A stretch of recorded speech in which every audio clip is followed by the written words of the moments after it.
Aku Deputi dari Bapilo DPP Demokrat, dan juga sudah ada bergabung Bapak Viva Yoga Mauladi selaku Wakil Ketua Umum DPP Partai PAN.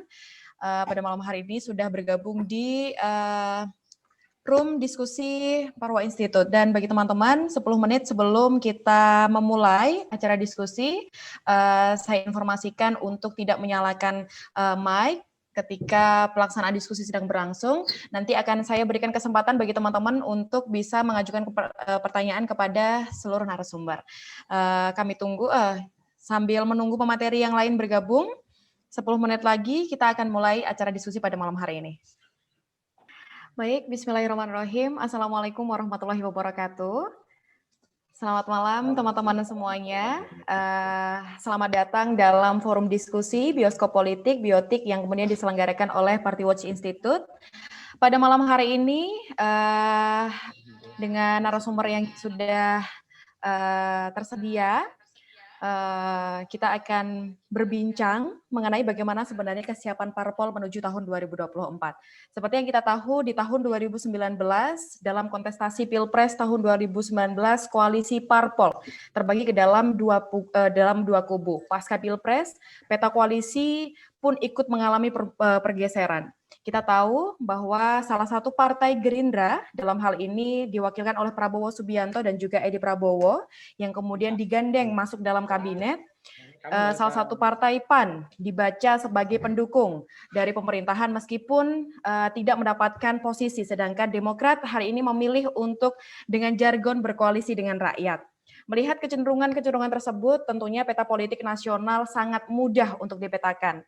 Ya, ini adalah partai non-pendukung dan juga partai pendukung.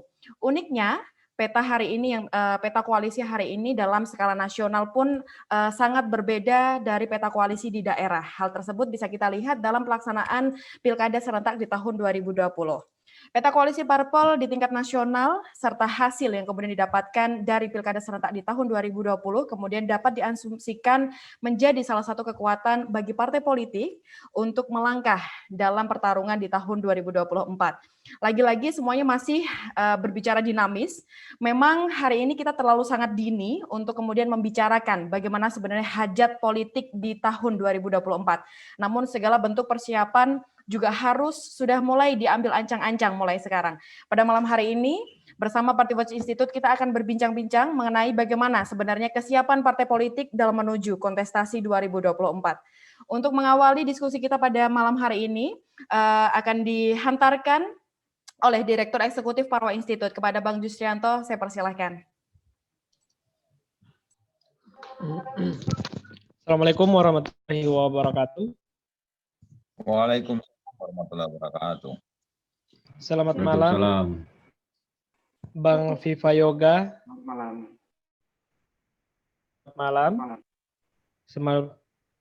Selamat malam juga untuk para peserta. Sambil kita menunggu pemateri yang lain, ada Bang Aziz Samsudin dari Golkar, Bang Riko Marbun dari Gelora, Ibu Samara Amani dari PSI, kemudian ada Bapak Yanwar Prihatin dari PKB, Bang Ahmad Baidowi dari Alhamdulillah ada Bang Viva Yoga dan Ibu Andi Nurpati yang sudah menemani kita. Jadi saya nggak terlalu panjang lebar terkait dengan pengantar pada diskusi ataupun bioskop politik dengan tema kesiapan partai politik menuju 2024. Sebelum saya berbicara lebih dalam terkait dengan kesiapan partai politik menuju 2024, Party Watch Institute ini adalah lembaga baru yang kemudian diinisiasi oleh generasi milenial. Saya bersama dengan teman-teman karena adanya prihatin atau menjadi refleksi dari kondisi partai politik maupun dinamika politik di tanah air yang kemudian perlu ada sebuah lembaga yang kemudian konsentrasi untuk bicara soal partai politik ataupun yang berkaitan dengan partai politik. Kenapa? Karena kita ketahui bersama bahwa partai politik menjadi pilar dalam pembangunan sebuah bangsa, khususnya di Indonesia. Kami masih yakin sebagai generasi milenial bahwa partai politik sangat urgen dan sangat penting untuk membangun kehidupan berbangsa, bernegara, bermasyarakat yang lebih baik lagi untuk ke depannya. Nah, oleh karena itu, dengan adanya Party Watch Institute, Parwa Institute yang kemudian menjadi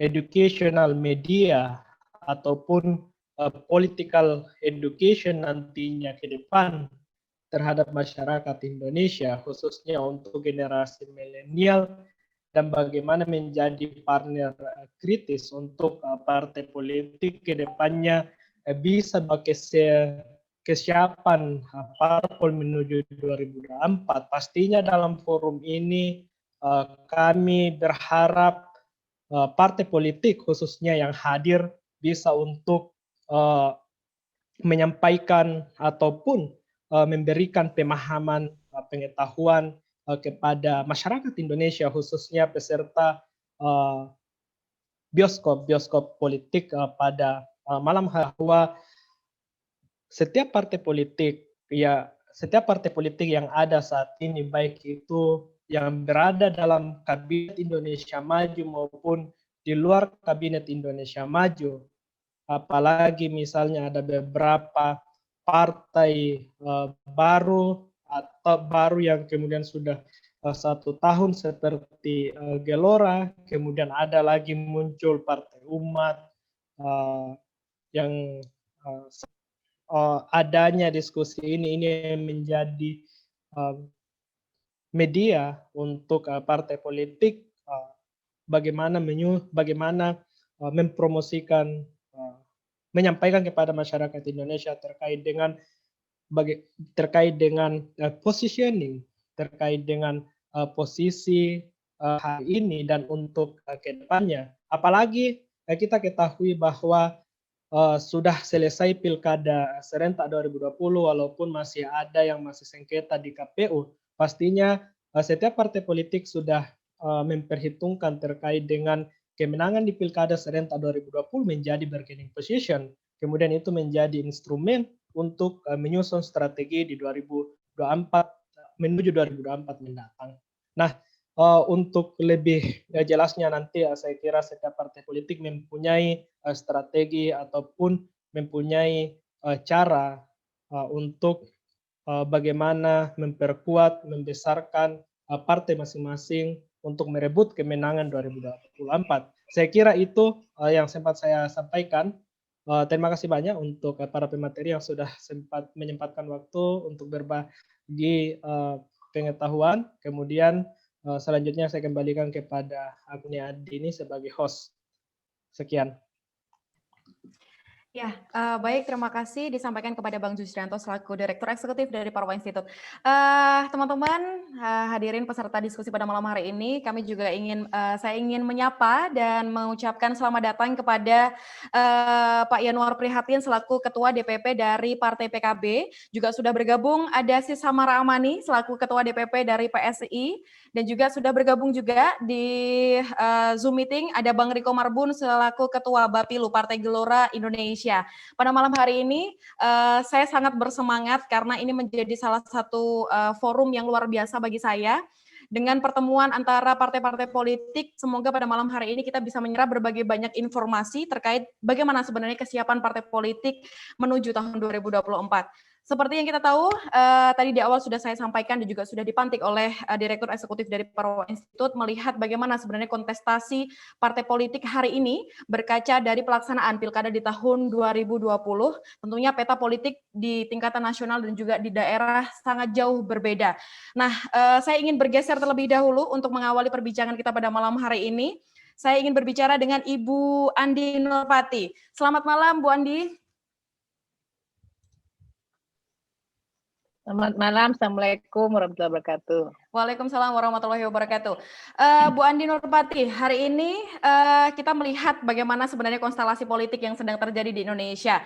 Kira-kira berangkat dari pelaksanaan pilkada serentak di tahun 2020, apakah kemudian kemenangan setiap parpol pada pelaksanaan pilkada tahun 2020 akan mempengaruhi kekuatan partai politik di tahun 2024? Silakan Ibu Andi Nurpati.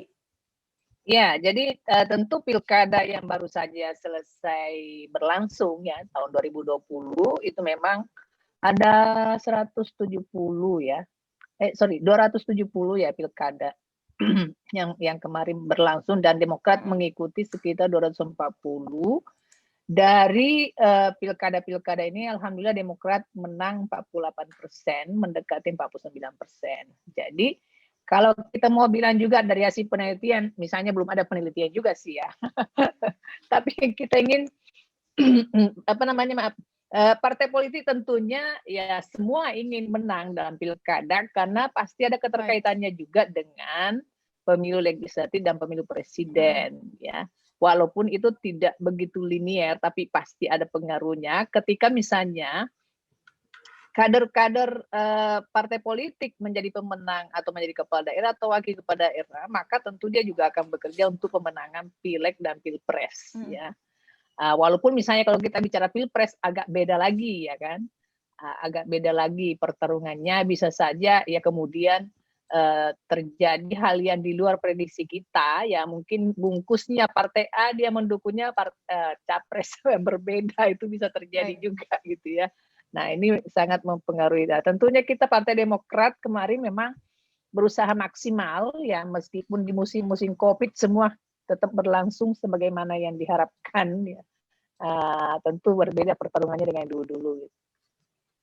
Baik Ibu, kita tahu bahwa hari ini Partai Demokrat lebih memilih jargon untuk berkoalisi dengan rakyat dan tidak masuk dalam kabinet pemerintahan. Nah, apakah dalam hasil yang kemudian sudah didapatkan dari Partai Demokrat berkaca dari pelaksanaan pilkada tahun 2020, apakah juga ini akan menjadi pertimbangan dari kekuatan Partai Demokrat di tahun 2024? Ya pasti, kalau kita kemudian memilih untuk berada di luar pemerintahan ya, orang luar menyebutnya ya oposisi lah ya kan. Walaupun kita punya prinsip sendiri karena kita pernah menjadi pemerintah gitu ya, pernah menjadi presiden, ya pernah berkuasa 10 tahun, apalagi itu baru-baru selesai, tentu setiap pemerintahan yang sah kita akan hormati ya karena diperoleh secara sah dan demokratis, maka tentu kita akan mendukung program-program pemerintah yang pro rakyat. Tapi kalau ada program ataupun itu juga kebijakan, termasuk undang-undang kayak kemarin kita undang-undang Ciptaker ya melakukan penolakan, karena kita menganggap itu banyak hal yang tidak pro rakyat. Jadi itulah posisinya Demokrat. Ketika dia programnya bagus, kebijakannya bagus, pro rakyat, kita pasti akan dukung pemerintah ya. Baik. Walaupun kita tidak berkoalisi, maka posisi Demokrat ketika berada di luar pemerintahan atau sebagai partai oposisi lah sebut begitu. Tentu itu bagian dari strategi ya dalam rangka penyelenggaraan atau pemilu yang akan datang. Tentu juga publik pasti akan melihat, apalagi misalnya pada kondisi pemerintahan saat ini ya semua kita tahu lah bagaimana kondisinya yang begitu terpuruk misalnya ya, banyak kemunduran-kemunduran dan lain-lain, banyak persoalan. Maka tentu kita berharap bahwa Partai Demokrat akan juga bisa dibandingkan dengan pemerintahan Pak SBY, dan kita juga berharap bahwa pemilu presiden dan pemilu pileg yang akan datang ya Demokrat tentunya akan dinilai berbeda oleh rakyat. Baik, terima kasih Bu Andi Nurpati.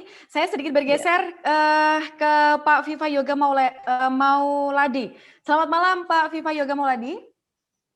Tadi sempat keluar Zoom meeting ya Bapak ya?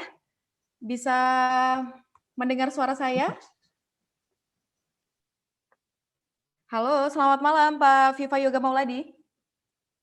Selamat malam, selamat malam. Ya. Suaranya merdu sekali. Bu Terima Andi, kasih. apa kabar Bu Andi? Ya, alhamdulillah baik, Mas Viva, sehat selalu ya. Sehat selalu. Ya, sebelumnya juga saya ingin mengucapkan selamat datang kepada Bapak Ahmad Baidowi, ini selaku sekretaris fraksi P3 dari DPR RI juga sudah bergabung di room Zoom meeting kita pada malam hari ini. Pak Viva Yoga Mauladi, dengan pertanyaan yang sama yang saya berikan kepada Bu Andi Nurpati, bagaimana Bapak melihat kemenangan setiap partai politik di Pilkada serentak tahun 2020 ini mempengaruhi kekuatan partai politik di tahun 2024 nanti? Yang pertama, konfigurasi politik Pilpres dengan Pilkada itu berbeda.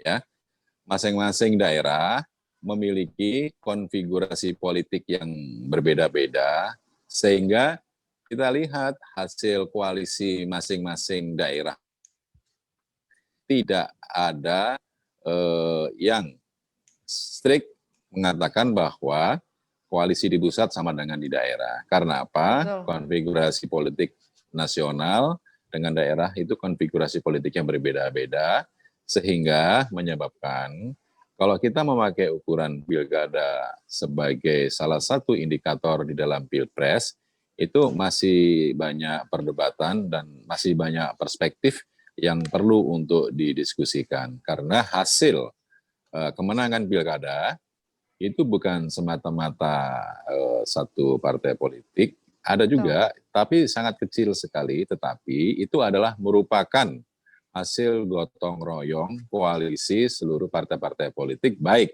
partai politik yang saat ini adalah pendukung pemerintah maupun partai politik yang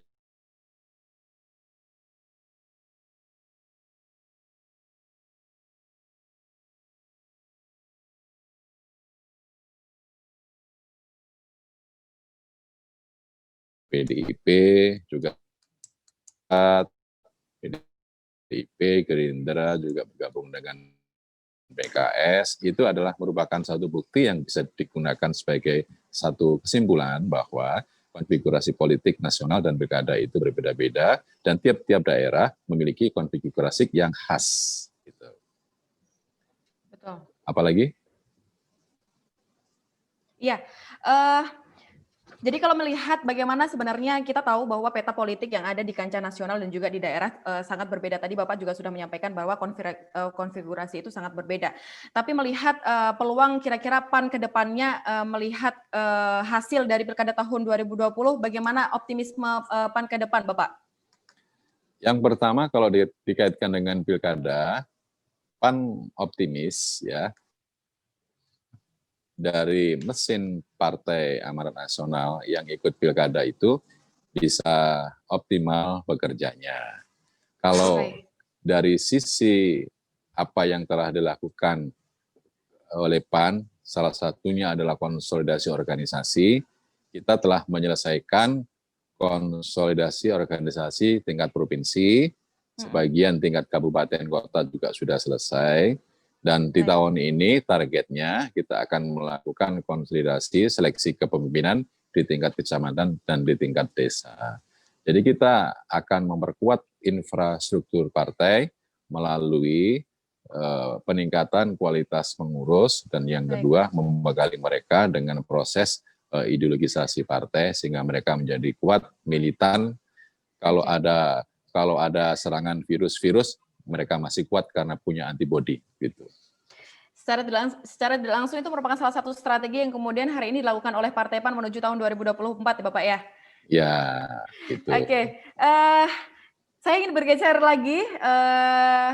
Kalau tadi sudah dari PAN dan juga Demokrat, ini merupakan salah satu dua partai yang kemudian hari ini juga berada di luar kabinet pemerintahan. Sama juga saya ingin menyapa yang kemudian saya dapat informasi juga sedang berada jauh dari Indonesia. Selamat malam, ada Sis Samara Amani. Halo. Halo, selamat malam. Apa kabar, Sis Samara? Baik. Baik. Terima kasih sudah menyempatkan hadir dalam forum diskusi yang diselenggarakan oleh Parwa Institute.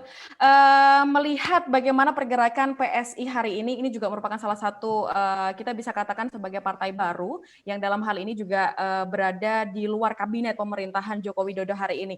Dengan melihat bagaimana pertarungan dalam Pilkada tahun 2020 juga sama ini. Saya ingin melihat bagaimana perspektif dari masing-masing partai dalam melihat kemenangan setiap parpol di pelaksanaan Pilkada serentak tahun 2020.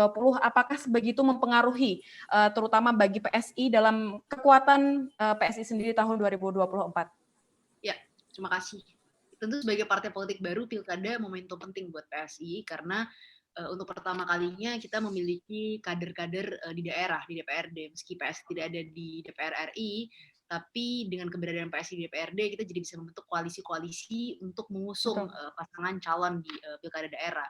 Yang pertama ini sangat membantu PSI karena kita jadi bisa memanaskan mesin partai kita.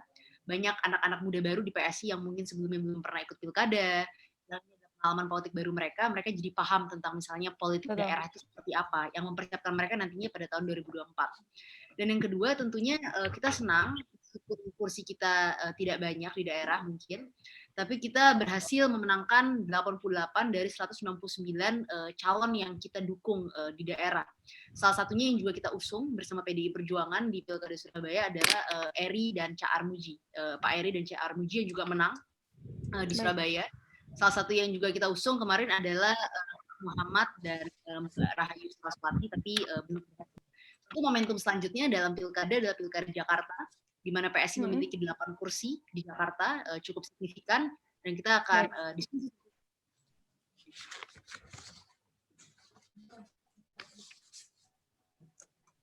Iya, tentunya itu menjadi salah satu bentuk pengalaman baru bagi PSI hari ini dalam melihat bagaimana sebenarnya konstelasi politik di tahun 2020. Kira-kira si Samara, apakah sudah ada strategi-strategi yang kemudian sudah dibaca dan juga sudah diprediksikan oleh PSI hari ini dalam menyambut pelaksanaan tahun 2024 nanti? Ya, kalau untuk PSI, sekarang yang ingin kita lakukan adalah menuju 2024, persiapannya adalah dengan membuktikan dengan kinerja. Kita percaya kalau kita bisa menerapkan standar baru dalam DPRD, di mana ada para perwakilan kita bisa memberitahukan kepada masyarakat secara umum bagaimana jika nanti PSI ada di DPR RI. Makanya itu kita lakukan dengan misalnya gebrakan-gebrakan kita di DPRD DKI, misalnya menolak gaji 700 juta per bulan, atau misalnya juga gerakan misalnya gaji anggota DPRD yang dipotong untuk disumbangkan demi pandemi COVID-19 oleh 77 anggota DPRD kita di berbagai daerah. Itu semua adalah gerakan-gerakan kita lakukan, termasuk juga gerakan sosial seperti kita kasih food bank, makanan-makanan yang kita kumpulkan dari berbagai hotel dan restoran yang tidak termakan, yang tapi masih bersih, kita berikan ke masyarakat di bawah. Jadi kita yang ingin PSI lakukan menuju 2024, mempersiapkan 2024 adalah membuktikan dengan kinerja dan menguatkan konsolidasi PSI dan menguatkan akar PSI di akar rumput di daerah-daerah terutama. Oke. Baik, terima kasih sih Samara. Saya ingin bergeser dulu sama-sama sebagai partai baru hari ini yang cukup bergerilya dalam pergerakan di masyarakat. Selamat malam, ada Bang Riko Marbun dari Ketua Bapilu Partai Gelora Indonesia. Malam, Assalamualaikum warahmatullahi wabarakatuh. Assalamualaikum Bang Viva, mana kabar? Segar sekali. Assalamualaikum Bu Andi. Waalaikumsalam, Mbak Diko. Sehat ya? Saya belum tahu di sini ada Bu Willy nggak nih? Alhamdulillah sehat Bu. Batuk-batuk sedikit tapi nggak apa-apa. Ini yang menjadi salah satu bentuk kebahagiaan bagi kami adalah ketika bisa mempertemukan semua elemen partai politik juga menjadi pimpinan-pimpinan di perpolitikan Indonesia. Karena kalau kita melihat bagaimana media kemudian bekerja dan juga kita melihat pertarungan antara partai politik di dalam forum Party Watch Institute beberapa kali kesempatan kita juga melakukan pertemuan-pertemuan tersebut dan itu sangat cair dan juga dinamis. Kita berbicara mengenai apa yang ingin dituju Indonesia ke depannya. Dan Bang Riko dari Partai Gelora Indonesia, kita melihat juga bagaimana pergerakan Partai Gelora hari ini sebagai partai baru juga dalam kontestasi politik di Indonesia, meskipun kita tahu bahwa beberapa tokoh di dalam Partai Gelora adalah kita bisa katakan sebagai pemain-pemain lama dalam kontestasi politik di Indonesia. Dengan pertanyaan yang sama, Bang Riko, bagaimana dari Partai Gelora sendiri melihat kemenangan dalam setiap daerah di pelaksanaan Pilkada serentak tahun 2020 mempengaruhi kekuatan Gelora sendiri di tahun 2024? Tentu mungkin yang pertama saya mengucapkan terima kasih ya atas undangannya dari Forum Institute ini. Yang kedua, kalau kita mau berbicara tentang Partai Gelora, tentu porsinya harus agak berbeda dengan partai-partai yang lain, ya kan? terutama Betul. juga dengan keterlibatannya di dalam pilkada. Jadi yang pertama kalau bicara Gelora ini kan lahirnya 28 Oktober 2019. Artinya secara usia dia juga masih baru, walaupun memang sebagian dari isinya, sebagian dari para pendiri, kemudian fungsionarisnya itu politisi-politisi yang sudah terkenal sepak terjangnya di Indonesia. Nah, sebelum saya bicara tentang pilkada, supaya kita paham dulu konteks. Jadi kan yang pertama Gelora ini kan baru baru disahkan sebagai partai politik. Targetnya jadi sebelum bicara target 2024, sebenarnya target bagi Partai Gelora itu ada di 2022. 2022 itu artinya Partai Gelora itu lolos untuk dan diperkenankan untuk mengikuti secara peraturan, secara persyaratan untuk mengikuti pemilu di 2024. Nah, jadi sebenarnya yang sedang kami kejar itu dulu. Nah, tapi seperti yang Pak Yasona, begitu Pak Menteri Hukum dan HAM pada saat menyerahkan menyerahkan akta pendirian partai begitu ya, mengesahkan Gelora sebagai partai politik. Pada saat itu beliau sudah pernah mengungkapkan bahwa sebenarnya sudah ada pernah diskusi kenapa sih tidak Partai Gelora ini memilih jalan yang lebih mudah. Karena ada jalan yang lebih mudah mendirikan partai, yaitu dengan melihat partai yang tidak lolos kemarin kemudian diakuisisi. Tetapi kami memutuskan untuk memilih jalan yang mendaki. Nah, itu artinya kita menolak tawaran itu, kemudian kita menyiapkan mesin struktur hingga tingkat bawah. Artinya persyaratan bahwa 100% tingkat provinsi, 75% DPD kota kabupaten, 50% DPC itu alhamdulillah berhasil kami penuhi. Karena ya kalau kita tidak bisa memenuhi itu untuk apa buat partai kan? Begitu. Lebih baik bersusah-susah dahulu, bersenang-senang kemudian. Nah, kemudian sampai saat ini juga, ini saya baru mau masuk pilkada setelah ini. Jadi sampai saat ini kita sudah ada selain di 100% provinsi, di tingkat kota kita tingkat kepengurusan sudah naik di angka 99% di DPD, kemudian hampir 70% di DPC. Nah, alhamdulillah ini artinya secara real ya Partai Gelora ini walaupun belum punya kursi dan kita sadari itu, tetapi secara real Partai Gelora ini ada orangnya di tingkat daerah. Karena kita punya orang, punya konstituen, punya calon pemilih, begitu ya. Akhirnya pada saat pilkada 9 Desember yang lalu, walaupun kita nggak punya tiket, nggak punya, Gelora itu nggak punya tiket sama sekali, tapi Gelora punya konstituen, Gelora punya basis. Nah itu alhamdulillah mendapatkan kepercayaan dari para itu menjadi satu bentuk kekuatan dari Partai Gelora ya Bang ya? Dan tangan terbuka juga dari banyak partai lain, sehingga kami itu berpartisipasi kurang lebih di provinsi dari 9 pilgub kita ikut seluruhnya 100%. Di Pilwakot dari 37 kita ikut 35, berarti 95%. Di tingkat kabupaten, artinya kalau tingkat kabupaten itu secara struktur demografis itu juga lebih lebih sulit ya. Itu 161 dari 224 atau 72%. Jadi secara total tingkat partisipasi pilkada Gelora, Partai Gelora itu ada di 205 hingga 205 dari 270, berarti 36% partisipasi dari Partai Gelora di pilkada 9 Desember lalu.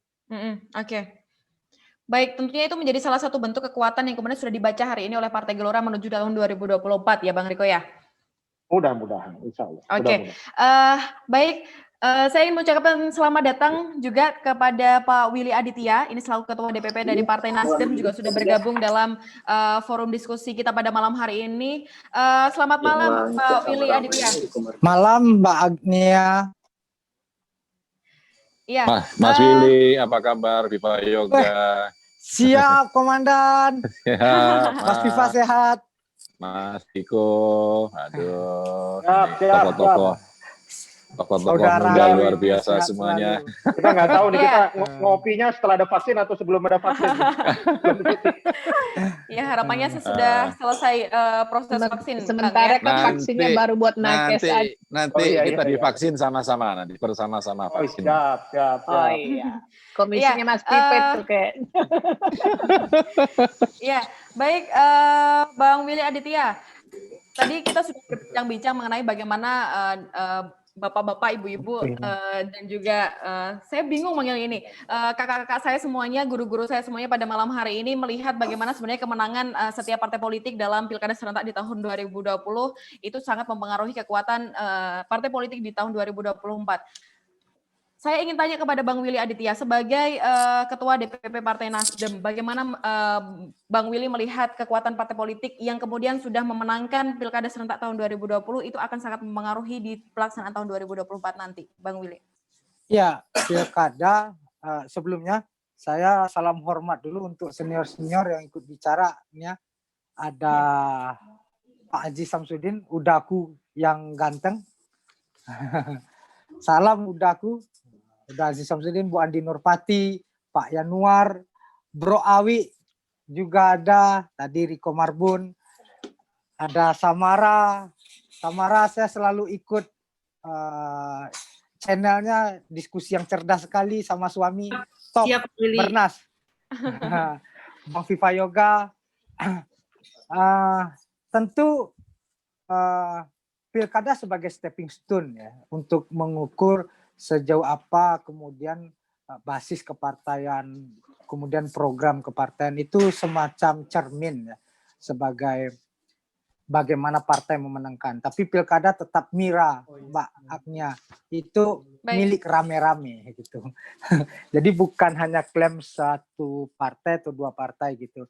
Mungkin sangat kecil sekali ya yang langsung dari usungan sendiri ya. Tentu kemudian ketika terjadi itu dia menjadi power sharing ya.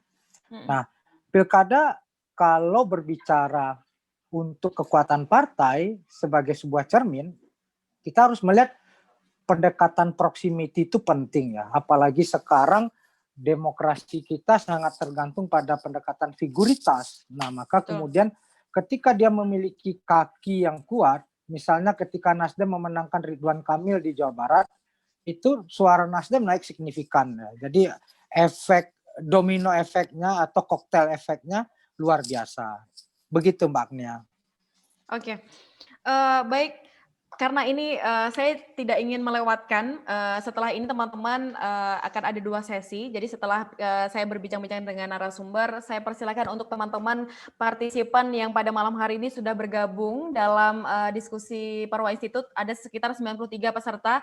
Saya perkenalkan untuk dapat memberikan pertanyaan nantinya kepada semua narasumber yang hadir pada malam hari ini, bisa kemudian melalui room chat yang sudah kami sediakan atau menyebutkan nama dari asal instansi, kemudian kami akan mempersilakan untuk membuka mic-nya untuk kemudian memberikan pertanyaan. Karena tadi saya juga sudah menyapa beberapa narasumber yang sudah hadir pada malam hari ini, karena tadi sedikit saya dapat informasi Pak Aziz Samsudin sedang live di TV pada malam hari ini sudah bergabung bersama kita di diskusi Parwa Institute. Selamat malam Pak Aziz Samsudin. Halo, selamat malam Pak Aziz. Selamat malam semuanya. Baik, bagaimana kabar Pak Aziz, sehat? Sehat, alhamdulillah, salam sehat untuk kita semua dan mudah-mudahan tetap sehat selalu untuk Pak Ketua, hadir. selalu sehat ya, Viva Yoga di sini. Pan. Iya. Kalau Pak Viva Yoga sehat, saya ikut sehat itu. Kalau Ajis. Baik, Pak Aziz. Amin. Malam hari ini alhamdulillah narasumber kita semuanya sudah berkumpul dan semoga nanti ke depan akan ada pembahasan-pembahasan terbaik yang kemudian bisa kita rumuskan dalam kondisi konstelasi politik di Indonesia hari ini. Pak Aziz, dengan pertanyaan yang sama sekali lagi saya ingin sampaikan, bagaimana Pak Aziz melihat bagaimana kemenangan partai politik dalam pelaksanaan Pilkada tahun 2020 akan mempengaruhi kekuatan di politik tahun 2024 nanti? Mungkin bisa diberikan gambaran bagaimana kemudian PDI melihat ini. Golkar melihat ini, mohon maaf. Ya, saya Golkar. Iya, mohon maaf saya grogi karena Pak Aziz bergabung, saya agak grogi. Mungkin karena Pak Aziz pakai baju warna merah-merah dikit ya. Iya, saya jadi gagal fokus. Ngaruh, Bu Andi. Jadi silakan, Pak Aziz. Tentu saya sepakat dengan pembicara sebelumnya bahwa Pilkada kemarin 2020 itu merupakan stepping stone untuk melangkah kepada pilkada berikutnya ataupun pileg dan pilpres dan yang akan nanti 2024. Tapi ini semuanya tergantung kepada undang-undang pemilu. Undang-undang pemilu yang akan dibahas oleh teman-teman di DPR, khususnya di dalam Komisi 2, yang insya Allah dalam waktu tidak terlalu lama akan dibuat dalam bentuk prolegnas, program legislasi nasional. Dan ini akan mempengaruhi peta daripada daerah pemilihan dan juga peta daripada konstelasi politik nanti.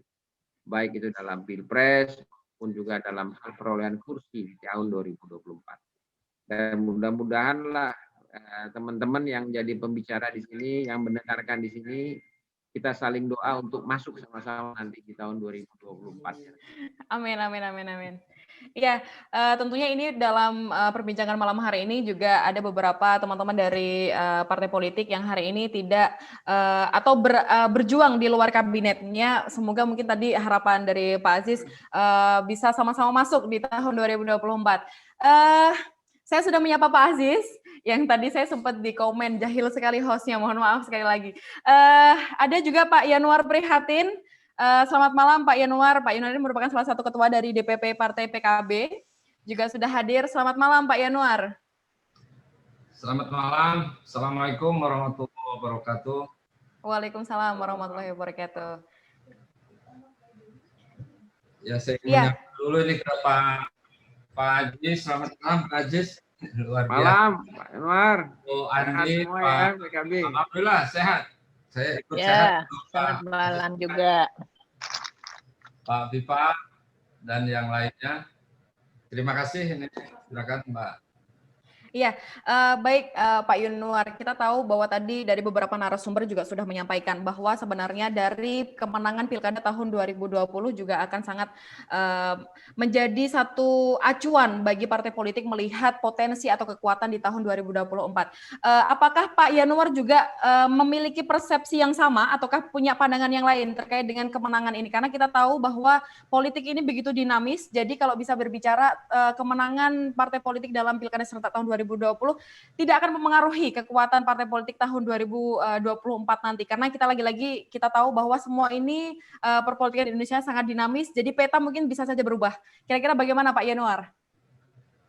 Yang pertama kira-kira mungkin begini, karakteristik pemilu, apakah itu pileg, kemudian pilpres, kemudian pilkada, bahkan sampai ke level paling bawah, pilkades itu punya karakteristiknya sendiri-sendiri. Artinya setiap event politik ini memiliki karakteristik yang berbeda satu sama lain, baik pada level magnitudenya, kemudian tingkat sosiologis kulturalnya, tingkat apatisme atau loyalitas setiap event pemilu berbeda, bahkan lebih jauh lagi tingkat keterlibatan masyarakat atau komunitas juga berbeda.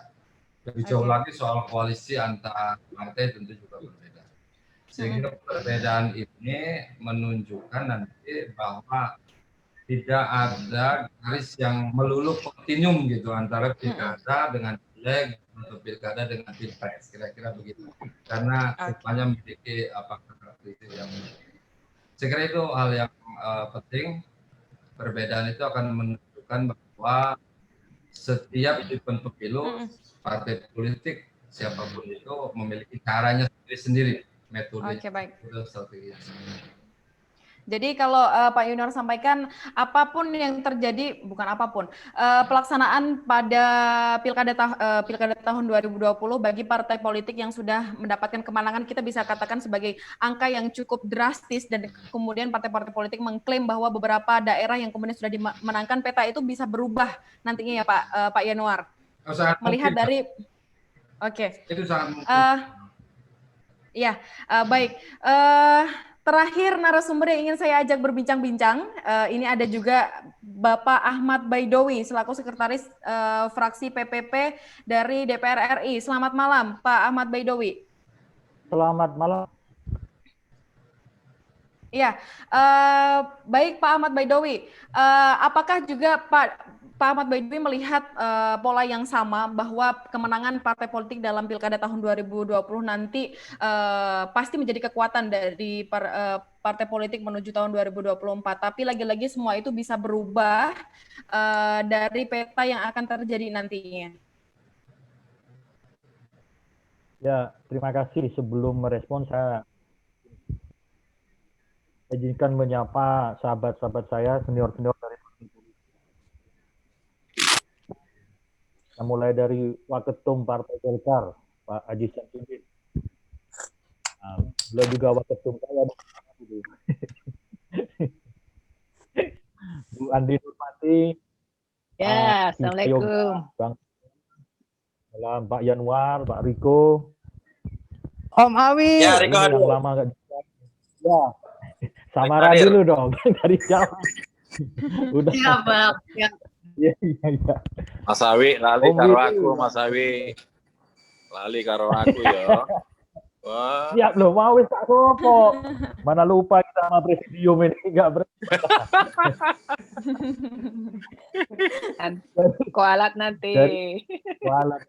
Dari para narasumber yang hadir, mungkin saya yang belum punya jabatan di DPP karena partai saya baru selesai melaksanakan muktamar. Sekjen DPP P3. Udah jelas Sekjen DPP P3, Mas Awi. Sekjen fraksi. Ya, kalau tadi dikatakan korelasinya dengan pilkada, dengan pemilu 2024, ada tapi sedikit. Karena memang situasi politiknya berbeda.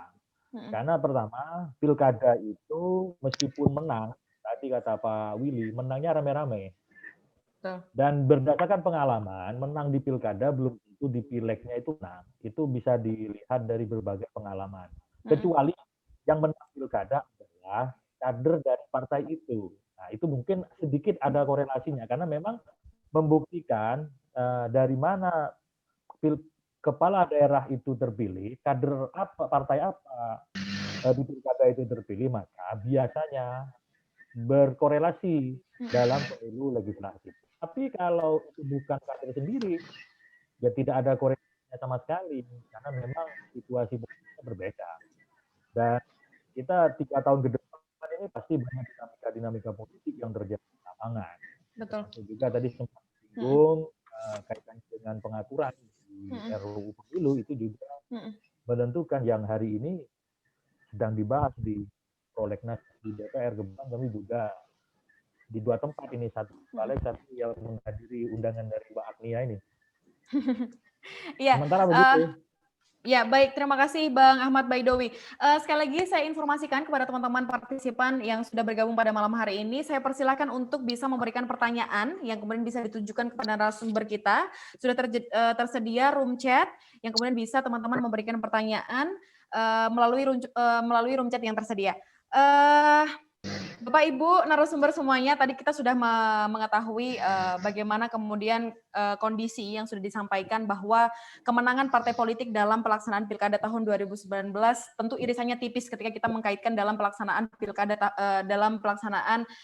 pemilihan tahun 2024 nanti. Tapi lagi-lagi meskipun ini terlalu dini untuk kita berbicara mengenai bagaimana gambaran nanti tahun 2024.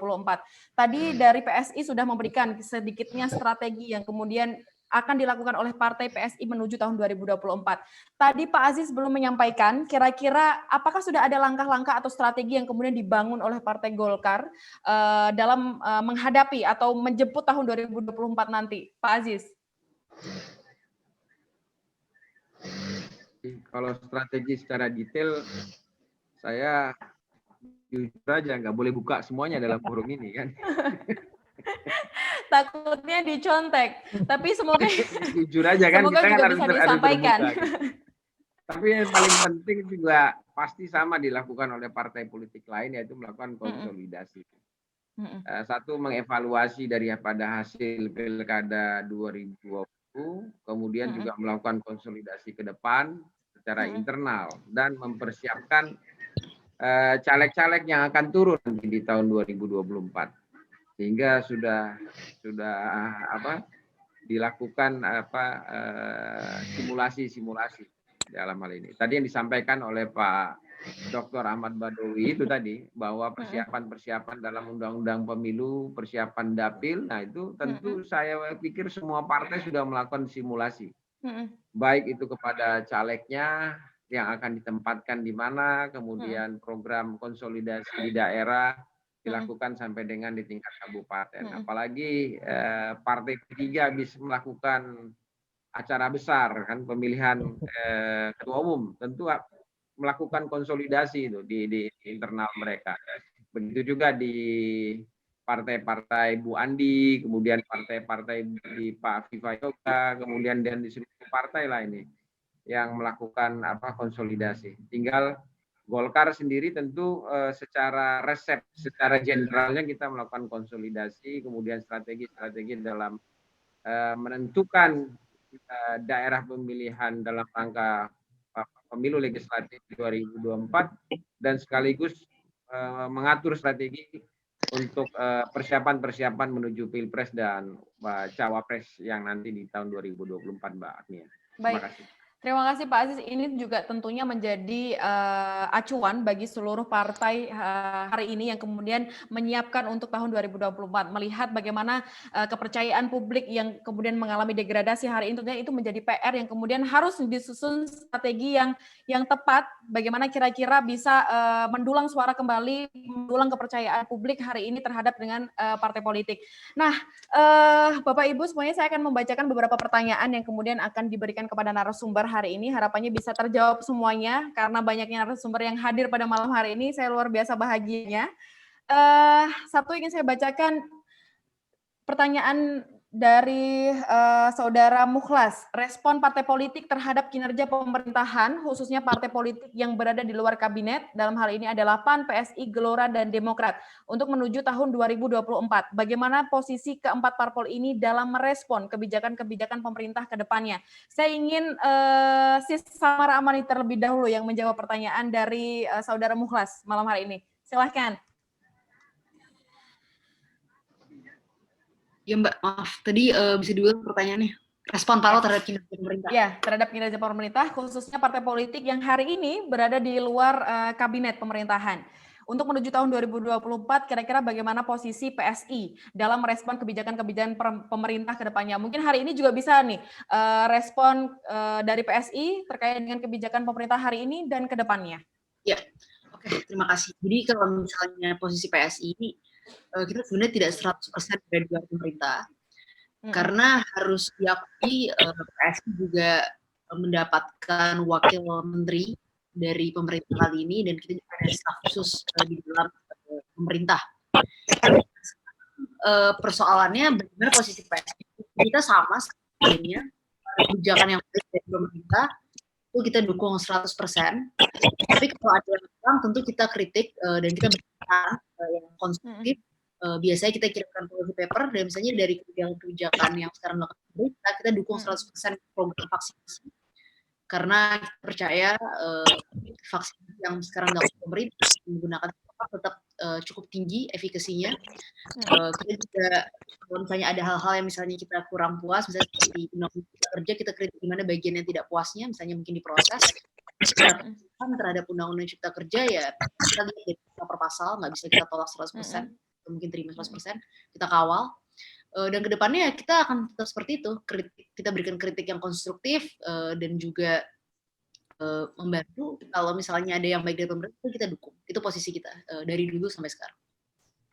Jadi kalau tadi si Samara juga menyampaikan terkait dengan vaksin juga, apakah juga mendukung 100% terkait dengan kebijakan tersebut yang kemudian diberikan oleh Presiden Jokowi menggratiskan seluruh vaksin kepada rakyat, juga mendukung 100% ya Sis ya? Itu kita dukung gratisan vaksin karena memang ini situasi yang ekstraordinari. Memang dibutuhkan hari ini. Ya, baik. Karena tadi PSI sudah, Bang Riko Marbun, bagaimana respon Gelora terhadap kinerja pemerintah khususnya Gelora dalam hari ini dan juga untuk menuju tahun 2024 kira-kira bagaimana posisi Gelora dalam respon kebijakan-kebijakan pemerintah hari ini dan juga ke depannya, Bang Riko? Yang pertama kan itu seperti sudah kami sampaikan berkali-kali bahwa Partai Gelora ini bukan 01 dalam konteks 2019 ya, bukan juga 02, bukan. Betul. Jadi itu menjadi concern di kita semua. Dan kalau kita lihat kan pemilunya sudah selesai beberapa waktu yang lalu. Tapi realnya begitu, realnya yang kami amati sekarang itu, pembelahan itu kan makin dalam ya. Pembelahan itu makin dalam dan sampai detik ini itu masih kita rasakan. Ini agak bertentangan dengan dari tadi kita membahas tentang pilkada. Jadi yang kita saksikan kan di pilkada ini kan lintas pekerjaannya itu lintas partai, lintas posisi politik. Mereka-mereka yang dulu mendukung 01 kerjasama juga dengan mereka partai-partai mendukung 02, begitu. Betul. Kok suasana ini tidak bisa ditularkan ke ke grassroots-nya, ke akar rumputnya, begitu ya, sehingga pada akhirnya pada saat kita mengkritisi sesuatu itu memang objektif, bukan berdasarkan masalah politik. Saya ambil contoh misalnya begini. Kayak misalnya kalau di Amerika Serikat itu kan kita melihat posisi kita melihat situasi pelik yang kita saksikan di sana kan, bahkan sampai itu Capitol Hill itu diserbu oleh demonstran. Kawan saya itu ada yang mengatakan bahwa ini nih dalam bercanda tentunya, ini bukan Amerika, ini namanya Amerikistan ini katanya begitu ya. Saking saking orang membawa senjata dan lain sebagainya itu bisa masuk ke sana begitu. Dan orang itu menyikapi masalah sederhana aja, menyikapi penggunaan masker itu political heavy-nya itu kerasa sekali. Jadi penggunaan masker itu tidak dilihat dari konteks kesehatan, tapi dilihat dari konteks dukungan politik. Nah, saya melihat sekarang ini juga misalnya termasuk masalah vaksin. Itu perdebatan-perdebatannya bukan perdebatan kesehatannya itu jauh lebih rendah ya ketimbang perdebatan unsur-unsur situasi politiknya dan lain sebagainya. Jadi Gelora sih berharap mudah-mudahan kolaborasi yang terjalin oleh seluruh partai di dalam pilkada itu juga mewarnai dalam kehidupan keseharian kita sekarang ini, sehingga pembelahan yang lumayan parah ini bisa terselesaikan begitu. Oke, jadi kedepannya juga tetap Partai Gelora dalam hari ini juga mendukung kebijakan dari pemerintah. Bukan artinya begini, kalau memang itu tepat ya, contohnya misalnya vaksin, karena itu adalah bagian dari solusi.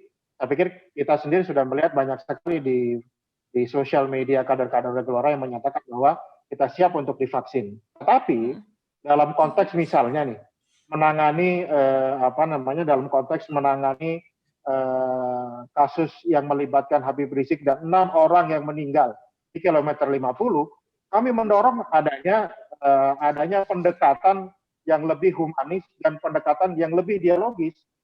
Jadi artinya segala sesuatu ditetapkan ditempatkan pada porsinya. Kalau memang benar, katakan benar. Kalau salah ya harus dikoreksi kan begitu. Betul.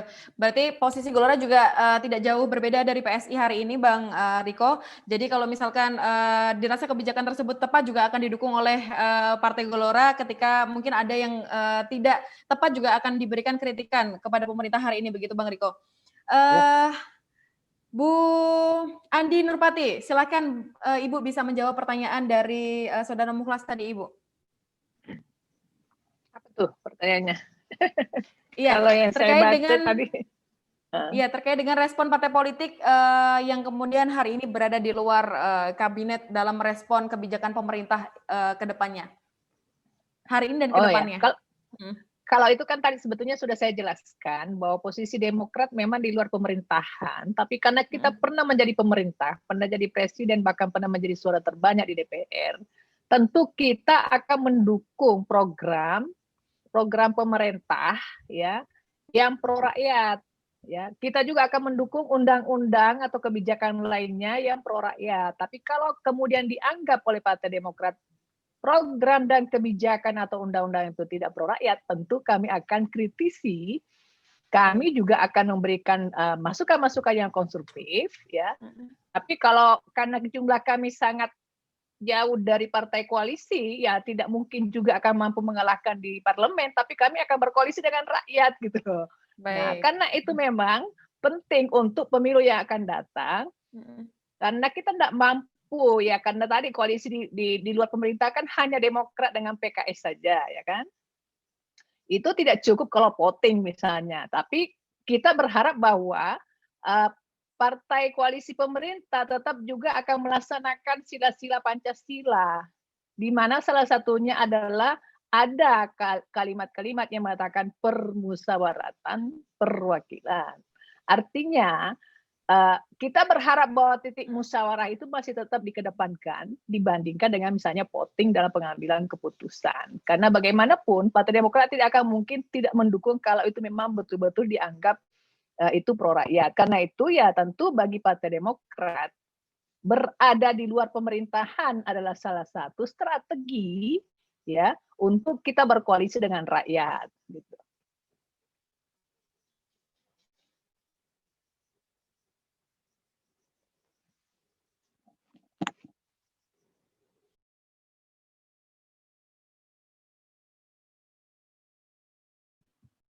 Mbak Agnia masih di mute itu.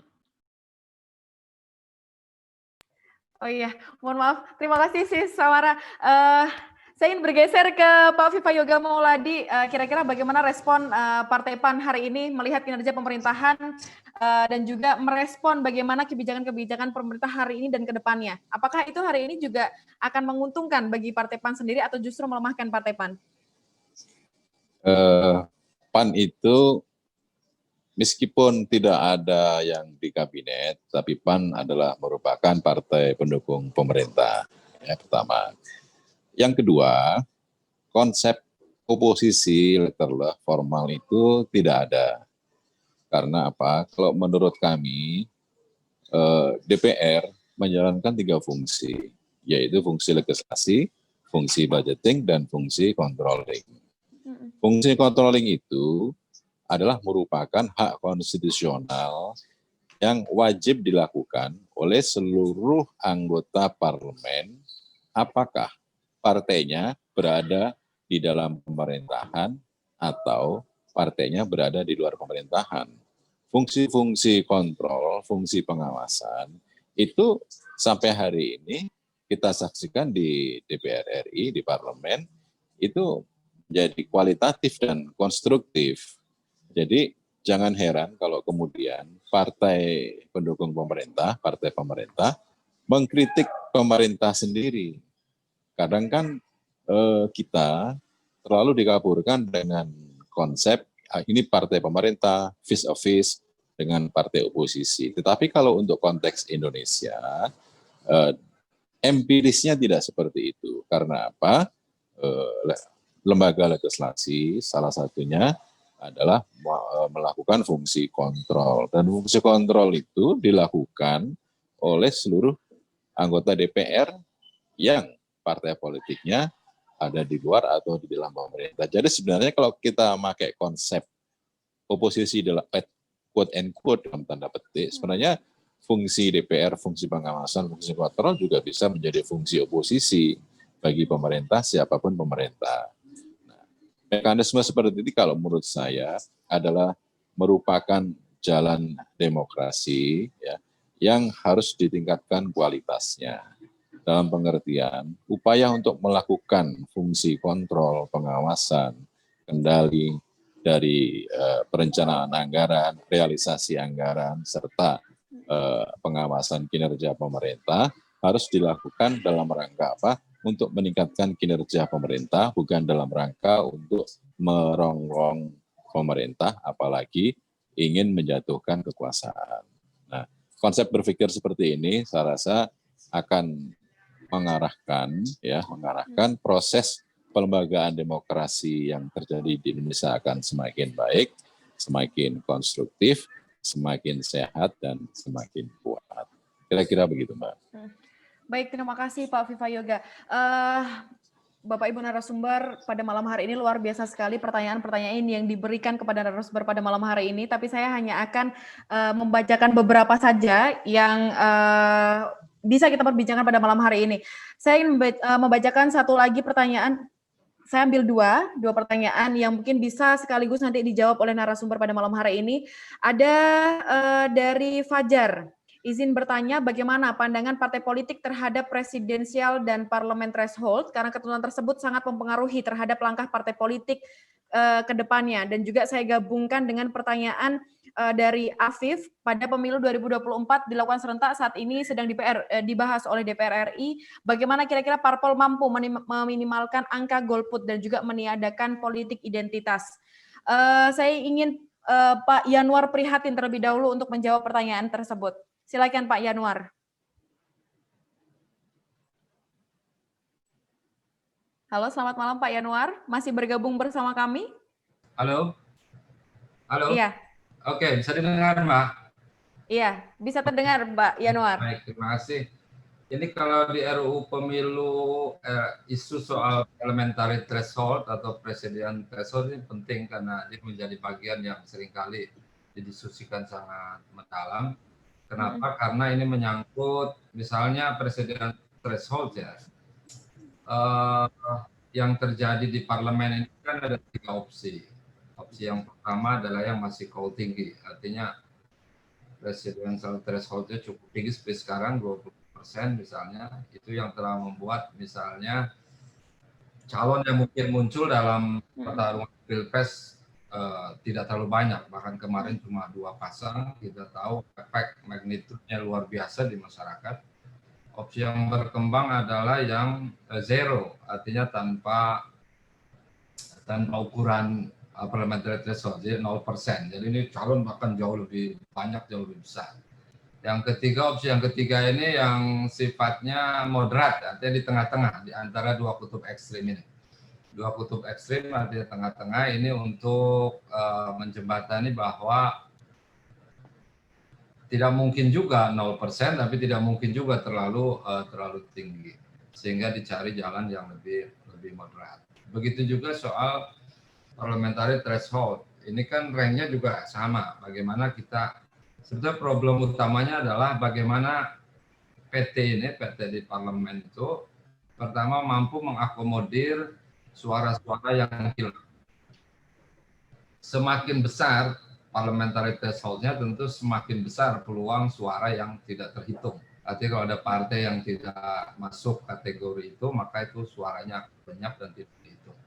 Belum lagi soal bagaimana sisa suara yang dihitung dari partai-partai yang lolos PT. Itu juga nggak semua akan terakumulasi menjadi kursi. Jadi problem ini juga harus kita pecahkan bahwa parliamentary threshold harus bisa menjawab pertanyaan ini.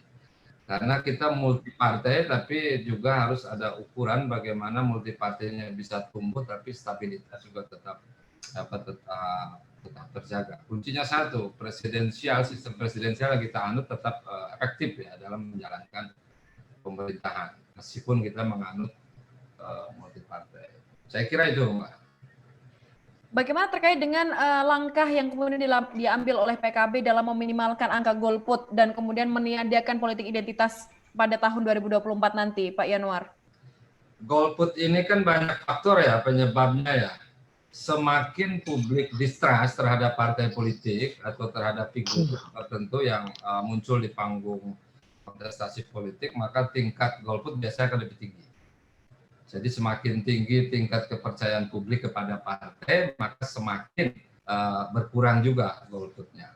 Atau aspek yang kedua bisa saja dilihat dari sudut komunikasi antara parpol dengan masyarakat, antara figur parpol itu sendiri dengan konstituen atau dengan audiennya. Semakin bagus komunikasinya, semakin akrab mereka, maka golput itu akan cenderung lebih turun. Tapi semakin jauh, semakin renggang, maka itu akan meningkatkan derajat golput yang lebih tinggi. Kalau dalam kaitan dengan peran parpol, sesungguhnya dalam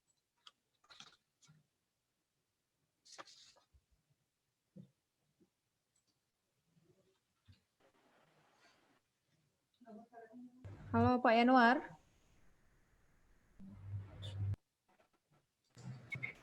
Halo, tes. Iya, tadi sempat ke-mute Bapak untuk mic-nya. Iya. Iya, itu yang pertama soal hubungan partai dengan konstituennya atau hubungan antara partai dengan komunitas di masyarakat. Semakin baik hubungan komunikasinya, biasanya golput akan cenderung menurun. Tapi semakin jauh, semakin renggang, itu punya efek kepada peningkatan golput. Ya, contoh-contohnya sebetulnya banyak terjadi di lapangan. Iya. Kelihatan betul kalau saat misalnya pemilu ya, pileg, pemilu legislatif, hubungan antara aktor politik yang menjadi caleg dengan masyarakat, dengan konstituen, itu akan memberikan efek yang jauh lebih langsung dan lebih cepat kepada tingkat partisipasi masyarakat di wilayah.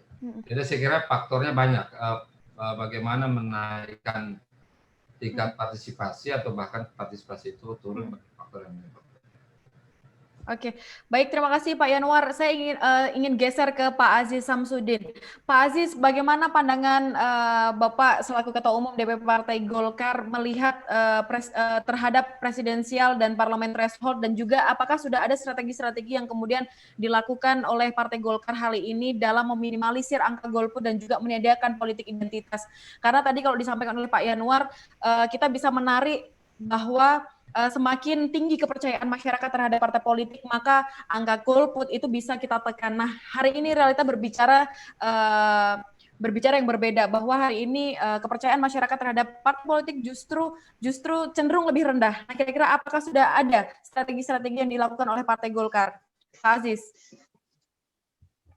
Ya, pertama tentu Partai Golkar akan memberikan usulan nanti dalam pembahasan undang-undang pemilu yang akan kita segera bahas.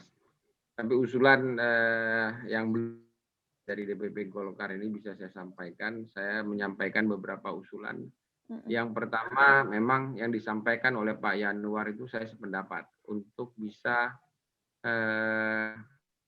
presiden threshold-nya untuk bisa di-adjust. Gitu. Adjustment-nya seperti apa angka yang ideal, karena dalam rangka untuk membuka ruang bagi calon-calon presiden nanti, misalnya ada Bu Andi mau maju, Pak Viva Yoga mau maju, Pak Yanuar mau maju, jadi membuka ruang kepada partai-partai untuk mengajukan calon. Kemudian untuk menekan tingkat apatis ya, partisipasi masyarakat untuk kita semakin tingkatkan, itu tentu saya menyarankan itu memberi ide untuk memperlebar dapil. Dapil itu sekarang kan 310 untuk dipersempit menjadi misalnya 35 atau 38 supaya masing-masing kabupaten itu bila perlu dilakukan dengan adanya calon yang mewakili untuk DPR pusat. Jadi kalau kita punya kabupaten sekarang sekitar 500, kalau setiap kabupaten diwujudkan satu dapil, wah itu berarti setiap kabupaten punya figur di dalam di DPR RI, atau maksimal dengan adjustment misalnya kalau sekarang kan 10 maksimalnya, nanti bisa saja kita buat 8 atau kita buat bisa 6 atau kita bisa buat 5, tergantung kesepakatan nanti di dalam pembahasan undang-undang, dalam hal ini yang tertuang di dalam daftar inventarisasi masalah. Itu salah satu yang bisa kita lakukan. Juga caleg-caleg yang nanti dipilih oleh partai politik tentu diharapkan untuk bisa dan mampu untuk turun dan langsung kepada masyarakat, tentu dengan jangkauan secara letak geografisnya. Karena untuk dapil-dapil di Pulau Jawa, antar rentang daripada kabupaten dan masyarakatnya kan relatif berdekatan. Tapi kalau untuk dapil-dapil Sumatera, kemudian dapil Kalimantan, Sulawesi, Papua, Maluku itu relatif berjauhan termasuk NTT juga itu berjauh-jauhan. Saya di dapil saya itu antar kabupaten bisa memakan waktu 4 jam, 5 jam. Nah itu kalau setiap kabupaten atau 3 kabupaten memiliki sebagai satu dapil, dia dapat mempererat sehingga tingkat partisipasi masyarakat akan meningkat. Karena apa? Karena dia punya calon dari kabupaten itu. Nah itu yang perlu kita pikirkan. Gitu. Saya rasa demikian Mbak Ani. Terima kasih. Ya, baik, terima kasih Pak Aziz. Ada satu pertanyaan yang kemudian diberikan oleh Saudara Dio, bagaimana kemudian membentuk kepercayaan masyarakat dengan partai politik jika dalam situasi dan kondisi masyarakat elit-elit politik mengecewakan masyarakat. Ini kemudian linear dengan mungkin bisa dikatakan sebagai tantangan terberat partai politik hari ini, yakni adanya degradasi kepercayaan publik. Saya ingin dari Pak Willy Aditya selaku Ketua DPP Partai Nasdem mungkin bisa menjawab kira-kira bagaimana Partai Nasdem melihat kondisi partai politik hari ini jika dibenturkan dengan kepercayaan masyarakat yang rendah, Pak Willy Aditya. Apakah kemudian ini menjadi satu bentuk apa istilahnya menjadi bentuk kelemahan dalam partai politik menuju tahun 2024 nanti? Ya, makasih Mbak Agnia. Makasih juga penanyanya Dio. Ini memang PR besar partai politik ya. Partai politik ini kan anak kandung Renaissance. Renaissance itu terjadi pasca abad pertengahan, artinya sudah lama sekali. Kalau kita berbicara instrumen demokrasi, pilar demokrasi itu kan partai politik. Tidak ada negara demokrasi di muka bumi, di kolong langit ini tanpa partai politik. Itu keniscayaan. Berulang kali ada dulu Prancis 68, Mbak. Teman-teman mahasiswa, gerakan mahasiswa Prancis itu mencoba membubarkan partai politik dengan membentuk komite-komite. Tapi akhirnya kembali juga kepada sistem partai. Partai ini benci tapi rindu, gitu. Jadi dibenci tapi juga dirindu. Tidak ada hari ini antitesa sistem pelembagaan yang efektif dari proses bridging aspirasi. Kan partai itu kan bridge ya, jembatan antara kebijakan pemerintah atau negara dengan aspirasi publik gitu. Nah, Nasdem melihat hal ini ya, Nasdem kemudian mengkoreksi diri menjadi partai publik gitu. Nasdem lahir dengan semangat zamannya, kemudian seperti Puskesmas, seperti Busway, itulah Nasdem. Kenapa? Dalam setiap kompetisi pilkada, Pileg, Pilpres, Nasdem melakukan open recruitment ya. Untuk kepengurusan sendiri pun bahkan Nasdem melakukan open recruitment ya. Untuk kemarin Pilkada misalnya kami umumkan, Pileg kami umumkan. Jadi Nasdem itu seperti Manchester City gitu. Jadi merekrut orang sebanyak-banyaknya, orang-orang baik gitu. Jadi tidak hanya mengedepankan kalangan sendiri gitu. Jadi itu proses yang kami lakukan.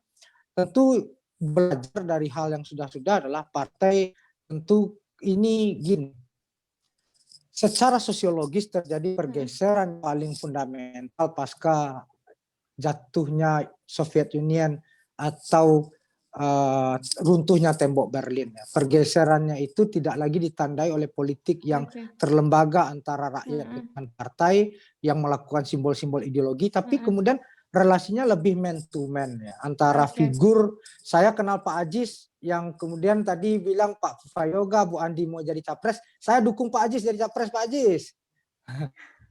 Nasdem melakukan konvensi partai politik, konvensi capres itu untuk membuka diri, untuk kemudian menangkap aspirasi publik ya. Nah itu yang dilakukan oleh Nasdem, Mbak Agnia. Sekian mungkin dari saya. Terima kasih. Saya mohon pamit sekalian, cuma bisa ikut sampai di sini. Ya, baik. Terima kasih Pak Willy Aditya. Mungkin pertanyaan terakhir, kira-kira seberapa optimis Partai Nasdem dalam menuju tahun 2024 nanti, Pak Willy Aditya? Yang namanya bus kota harus optimis kan. Kalau hidup ini kan gini, politik itu selalu digerakkan oleh dua instrumen, ekstrim kanan dan ekstrim kiri. Ekstrim kanan itu bernama dendam, ekstrim kiri itu bernama harapan optimis. Ya, namanya orang bertanding pasti ingin menang terus gitu. Nggak ada orang bertanding ingin kalah, tuh nggak ada itu. Itu mungkin orang mati pun ingin hidup. Jadi itu yang harus kita lihat ya, semua partai optimis lah. Tapi bagaimana nanti hasilnya ya kita lihat strategi siapa yang paling efektif, kampanye siapa yang paling kemudian diterima oleh publik. Mungkin itu dari saya, Mbak. Ya. Baik, terima kasih Pak Willy Aditya sudah menyempatkan waktu untuk hadir dalam diskusi yang diselenggarakan oleh Parwa Institute pada malam hari ini. Semoga di lain kesempatan kita bisa berbincang-bincang dan diskusi di lain waktu, Pak Willy. Terima kasih. Selamat malam. Selamat malam Pak Willy. Waalaikumsalam warahmatullahi wabarakatuh. Teman-teman dari partisipan semuanya, meskipun masih banyak pertanyaan yang diajukan oleh teman-teman kepada narasumber pada malam hari ini, tapi untuk di sesi terakhir ini saya hanya akan mengambil 2 pertanyaan sebelum saya menutup acara atau agenda diskusi pada malam hari ini. Satu pertanyaan, bagaimana parpol-parpol di pemilu tahun 2024 nanti mampu merekonsiliasi rakyat yang sudah terbelah akibat pembelahan cebong versus kampret agar masyarakat menjadi lebih cerdas berdemokrasi. Saya mungkin mengambil ini sebagai pembuka tadi dalam diskusi pada malam hari ini bahwa kita tidak bisa memungkiri bahwa di awal pemilihan presiden partai politik juga terbelah menjadi 2 kubu dan itu berdampak kepada masyarakat hari ini. Kira-kira apakah ada strategi-strategi yang kemudian sudah dilakukan oleh partai-partai politik yang kemudian mampu merekonsiliasi rakyat yang sudah terbelah menjadi 2 kubu. Saya ingin dari Pak Ahmad Baidowi selaku sekretaris fraksi PPP. Silakan Pak Ahmad Baidowi. Ya, terima kasih. Kalau dari menyebutnya PPP ini bisa dipastikan lahirnya era milenial ini. Saya menjadi pengen kayak kita nih, generasi Orde Baru. P3, mohon maaf, silakan Pak Baidowi. Nggak apa-apa. Pertama, kami ingin katakan tadi sempat menyinggung kaitannya apa cara dari partai untuk bisa maksimal meningkatkan partisipasi politik, sementara di sisi lain kepercayaan partai kepada publik terus menurun gitu kan ya. Sekali lagi itu kalau data berbasis survei bahwa kepercayaan masyarakat kepada partai politik memang nggak pernah benar nih, selalu ada di bawah. Termasuk ketika dikatakan lembaga paling korup apa, pasti DPR paling atas karena memang mudah untuk menilainya. Meskipun kita juga tahu apa definisi yang dimaksudkan paling korup itu, gitu kan?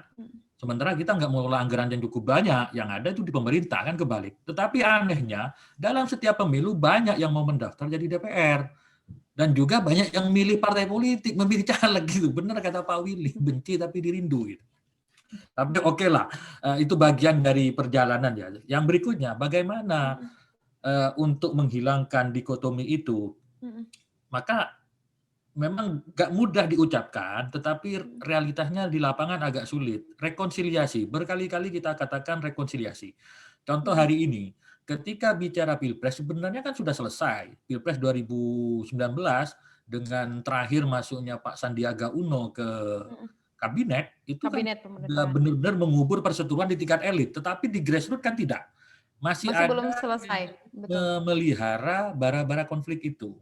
Nah, maka ke depan kita partai politik bagaimana cara di era media sosial ini terus memberikan pemahaman kepada masyarakat, memberikan informasi-informasi yang akurat kepada masyarakat supaya tidak terlena ataupun termakan berita hoax. Karena hoax di media sosial sekarang sangat mudah beredar, mengklarifikasinya juga sulit gitu. Harus dijelaskan berulang-ulang. Yang berikutnya, untuk menghindari polarisasi Pilpres di 2024 nanti, supaya tidak hanya ada 2 pasangan calon, ini kan pemicunya 2 kali Pilpres kita, 2 pasangan calon berhadapan-hadapan terus gitu. Di satu sisi kubu A dan kubu B, dan itu tidak berubah 2 kali Pilpres. Nah, 2024 harus ada perubahan pengaturan. Misalkan, kalau tadi disampaikan semua ada 3 opsional yang berkembang di Komisi 2, mungkin ada opsi opsional lain yang juga bisa juga disampaikan. Contoh misalkan angka parliamentary threshold dengan presidential threshold-nya sama. Sehingga apa? jumlah partainya terkendali, jumlah calon presidennya juga tidak terlalu banyak, tetapi tidak terbatas gitu, tidak hanya 2, memungkinkan ada pasangan calon yang lain, sehingga apa? Polarisasi di masyarakat ke depan itu tidak hanya 2 kutub gitu. Kalau persaingannya lebih dari 1, dari 2, ya insya Allah tidak terlalu fokus ke head to head seperti 2 kali Pilpres kita. Mungkin itu aja Mbak, terima kasih Mbak. Dan kami juga mohon maaf ya harus ini juga bergabung di rapat yang lain soalnya ya.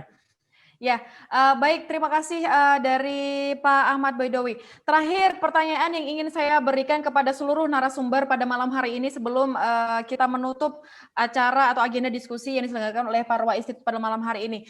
Kira-kira dari Eko Pramudi, saya ingin melihat bagaimana pandangan dari narasumber, mungkin kalau di sini ada dikhususkan kepada Pak Aziz, tapi saya ingin ini pertanyaan bisa dijawab oleh seluruh narasumber terkait bagaimana pandangan narasumber terkait dengan politik yang baik untuk Indonesia ke depannya. Kira-kira saya ingin Pak Aziz Samsudin menjawab terlebih dahulu. Silakan Pak Aziz.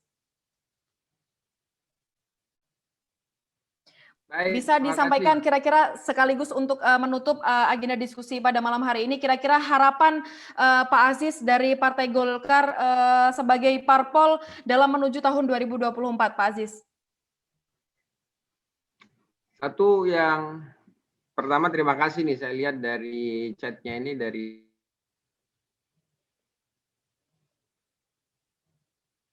Mbak Angina. Mengenai pertanyaan-pertanyaan yang diajukan kepada partai politik, khususnya yaitu berkenaan tentang arah politik tahun 2024 seperti apa, kan gitu. Tentu arah politik kepada 2024 ini kita mengharapkan pada seluruh kader-kader partai politik sebagai pilar demokrasi yang ada di Indonesia ini untuk lebih mengedepankan kepentingan rakyat, lebih mengedepankan kepada kepentingan rakyat, di mana saya meyakini seluruh ideologi partai tidak ada yang tidak mengedepankan kepentingan rakyat. Tinggal bagaimana how to application-nya, bagaimana kita melaksanakan itu dengan penuh hati sehingga apapun kebijakan-kebijakan yang diambil di dalam DPR untuk mengontrol pemerintah dalam melakukan pelayanan, kemudian melakukan pelayanan kepada masyarakat yang terbaik untuk kita bisa lakukan. Saya sependapat dia akan berusaha semaksimal mungkin, tapi saya mengajak juga kepada seluruh kader-kader partai, kader-kader bangsa dan negara untuk sama-sama mengedepankan kepentingan rakyat di atas kepentingan segalanya, begitu loh. Karena hal itulah untuk kemajuan bangsa, generasi emas bangsa ini di tahun 2045. Terima kasih Mbak Ania dan seluruh peserta, terima kasih. Baik, terima kasih Pak Aziz Samsudin. Saya ingin bergeser ke Bang Riko Marbun. Bang Riko dari Partai Gelora, kira-kira apa harapan dan juga pandangan dari Bang Riko melihat perpolitikan di Indonesia ke depan dan juga harapan-harapan dari Partai Gelora menuju tahun 2024 nanti, Bang Riko? Jadi politik Gelora itu adalah politik kolaborasi, politik kerjasama, dan di tengah situasi real yang kita hadapi sekarang ini, kolaborasi itu menjadi salah satu kata kunci agar bangsa ini selamat. Secara umum sebenarnya kita melihat kita harus keluar dari untuk memiliki pandangan yang jernih bahwa kita ini menghadapi tantangan yang luar biasa besar. Tantangan pertama kita itu adalah adanya tantangan geopolitik. Kalau kita lihat sekarang ini kan real itu terjadi pertarungan antara kekuatan yang sedang naik daun dan kekuatan yang merasa bahwa negara yang merasa bahwa kekuatan itu pengaruh itu akan diambil. Dan kalau kita baca lagi sejarah ini kan, kita lihat semua keributan yang bahkan sampai bukan hanya rezim yang jatuh, tapi nyawa itu juga jatuh. Korban nyawa rakyat di tahun 65, 66, 98 itu semua tidak lepas dari pertarungan geopolitik. Nah, jadi kita harus sadar bahwa jangan sampai pembelahan yang terjadi di republik, di bangsa yang kita cintai ini kemudian termanfaatkan oleh pertarungan geopolitik yang di luar. Yang kedua, kita bisa melihat bahwa alhamdulillah memang vaksin sudah mulai ada, tetapi realnya kan tidak pernah ada yang tahu apakah ini akan efektif Dan seberapa besar efektivitasnya itu tidak ada yang tahu begitu ya. Bahkan angkanya berubah-ubah. Itu artinya semua tantangan semua efek buruk akibat dari krisis kesehatan ini, apakah itu krisis ekonomi dan lain sebagainya yang kita bisa rasakan tekanan sampai sekarang, itu krisis yang bisa jadi butuh waktu yang tidak sebentar. Sehingga kami mengharapkan mudah-mudahan begitu ya. Saya lihat tadi berkaca dari ada betapa kolaborasi itu bisa dilakukan oleh semua elit politik. Mudah-mudahan elit politik yang ada di Republik ini tidak memanfaatkan dan mendorong pembelahan itu semakin dalam untuk kepentingan politik. Mungkin itu. Baik, terima kasih Bang Riko Marbun dari Ketua Bapilu Partai Gelora Indonesia. Saya bergeser dengan pertanyaan yang sama kepada Sis Samara Amani. Kira-kira bagaimana pandangan Sis Samara Amani ke depan tentang politik yang baik untuk Indonesia ke depannya, juga mungkin ada harapan-harapan dari Partai PSI menuju tahun 2024 nanti. Ya, terima kasih. Tentu harapan PSI ke depannya buat kita, tentu kita bisa masuk ke dalam DPR RI, ke dalam parlemen. Menurut saya perdebatan dan bisingnya demokrasi itu biasa. Jadi jangan juga kita sedikit-sedikit kalau ada perdebatan atau misalnya demokrasi kita itu bising, kita menganggap ada yang salah atau ini memecah belah. Karena ya sejatinya demokrasi itu pasti bising, pasti selalu ada perbedaan pendapat dan itu wajar-wajar saja. Yang harus kita pastikan kebisingan itu terus ada. Karena kalau misalnya tidak ada kebisingan berarti demokrasinya bermasalah kan gitu. Nah, sekarang yang perlu kita pikirkan adalah bagaimana membangun demokrasi yang sehat di tahun 2024. Yang paling penting adalah kandidat kita, partai politik, dan lain sebagainya, fokus terhadap perdebatan mengenai kinerja, mengenai program, dan juga mengenai visi misi. Saya percaya kalau misalnya fokus kita, perdebatan kita mengenai itu, diskursus politik dan publik kita mengenai itu, tidak akan ada yang terbelah, karena ya perbedaan kita terbatas pada perbedaan kebijakan dan perbedaan visi tentang bagaimana membangun Indonesia yang sebenarnya.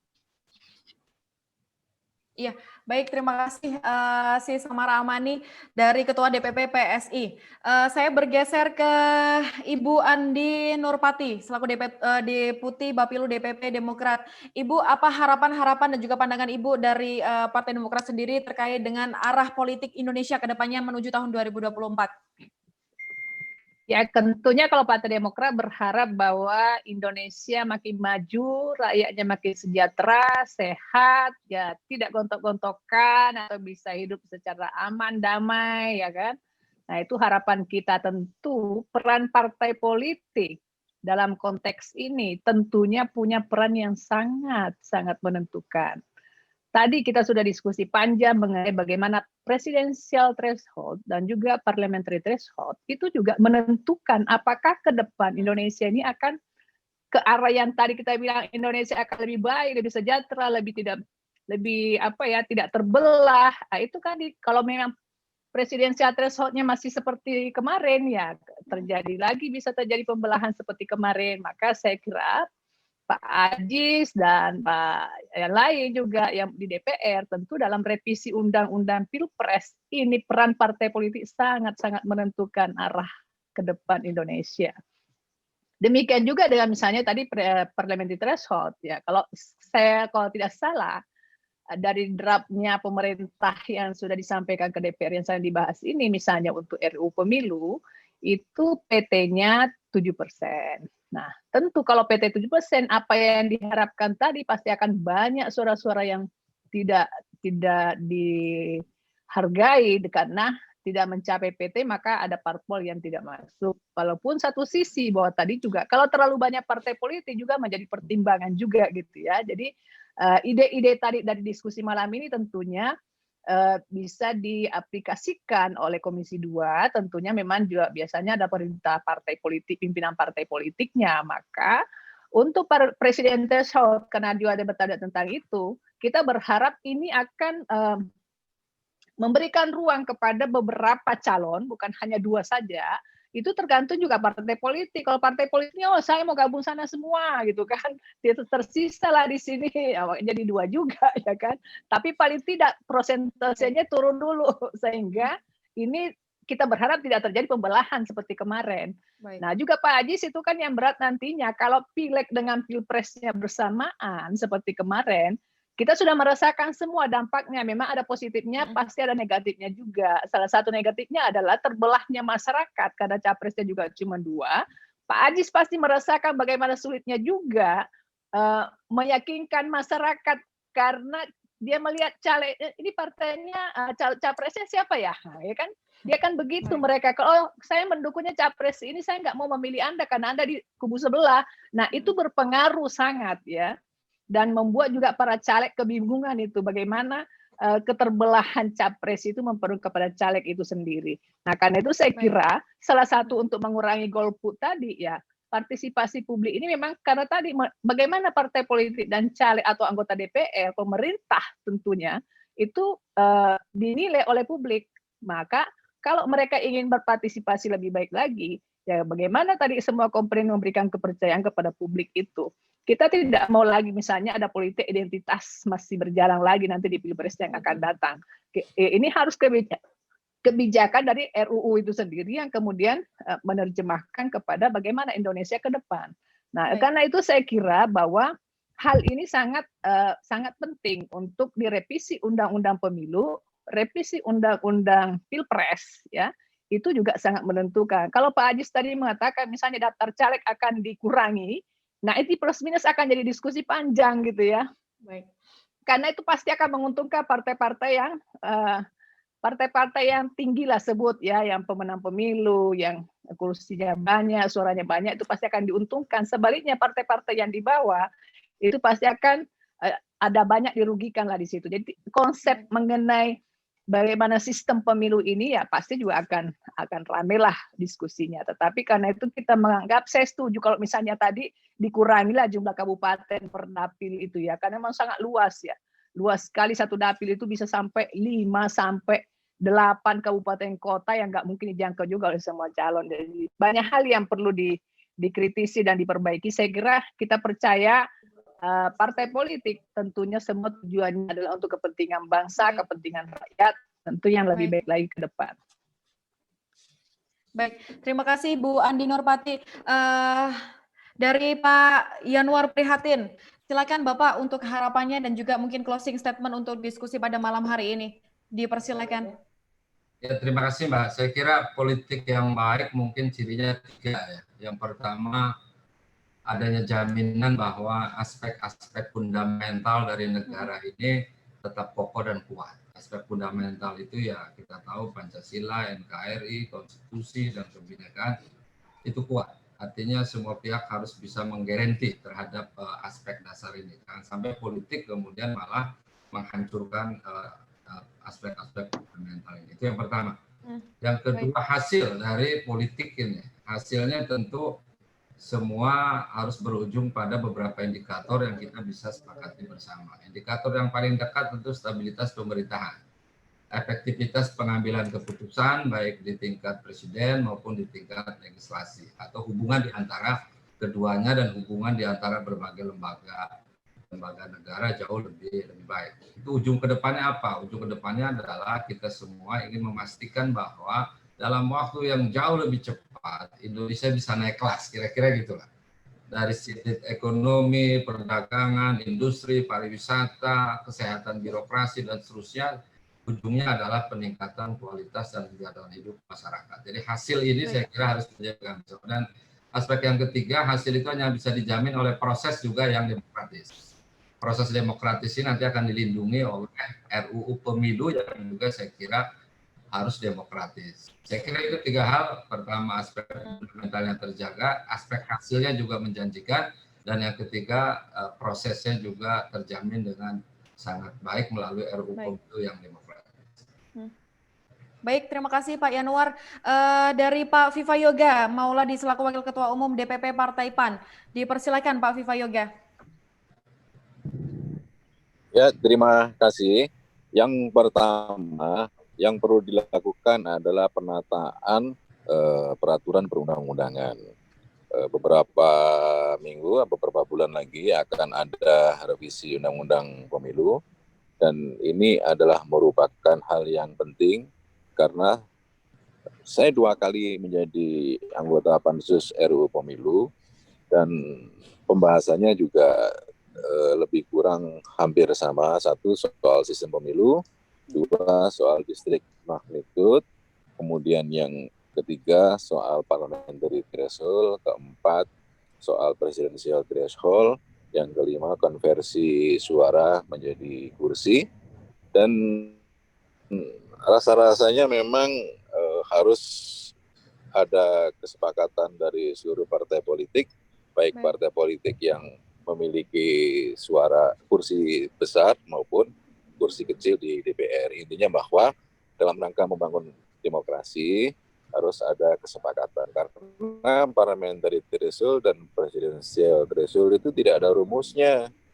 Seluruh dunia itu tergantung kepada keputusan politik masing-masing partai politik. Karena ini adalah merupakan keputusan partai politik, maka yang diperlukan adalah komitmen bersama untuk membangun pelembagaan demokrasi di Indonesia. Jadi misalnya parliamentary threshold berapa nanti? Sekarang 4%. Kalau mau dinaikkan, oke dinaikkan. Tetapi harus mempertimbangkan jangan sampai kenaikan parliamentary threshold itu malah meningkatkan terjadinya disproporsionalitas. Terus soal presidensial threshold misalnya, dalam rangka untuk menumbuhkan tunas pemimpin agar lebih banyak, maka sebaiknya parliamentary presidensial threshold diturunkan. Nah, hal-hal seperti itu nanti akan menjadi kajian yang bagus, yang menarik. Yang terakhir adalah penyelenggara pemilu itu juga harus betul-betul kuat, harus betul-betul memiliki kapasitas yang bagus. Yang ketiga adalah soal partai politik, komitmen terhadap membangun demokrasi harus ditumbuhkan bersama-sama. Kira-kira begitu, Mbak. Baik, terima kasih Pak Viva Yoga Mauladi. Narasumber terakhir kita pada malam hari ini, Pak Ahmad Baidowi, Sekretaris Fraksi P3 DPR RI, dipersilakan. Terima kasih.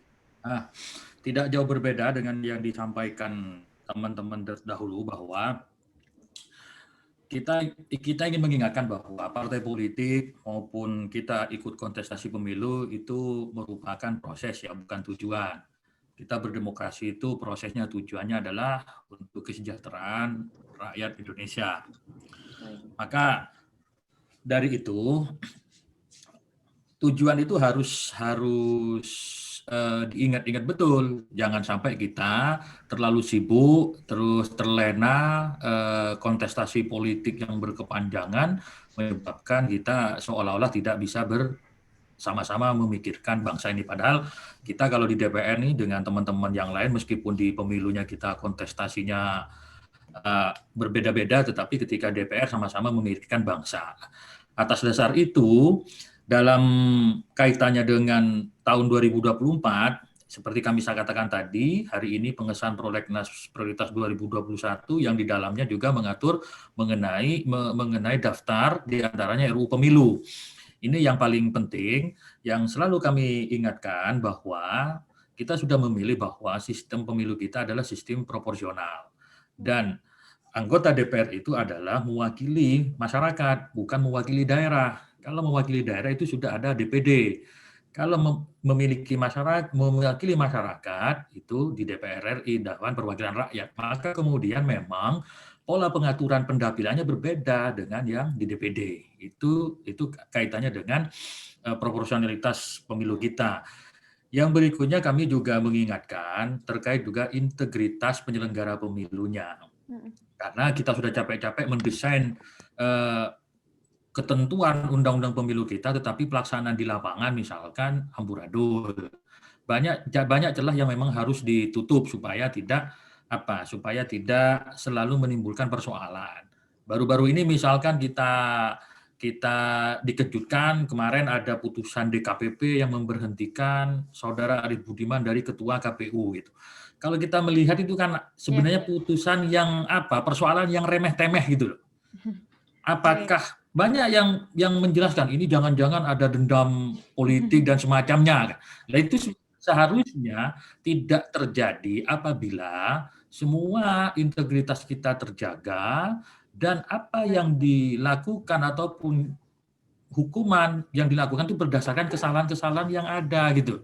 Jadi apalagi misalkan Saudara Arief hanya mengaktifkan setelah turunnya pres dari presiden, ya itu ranah DKPP. Tetapi kita memberikan contoh tontonan yang tidak baik terhadap kualitas penyelenggara pemilu kita. Gitu.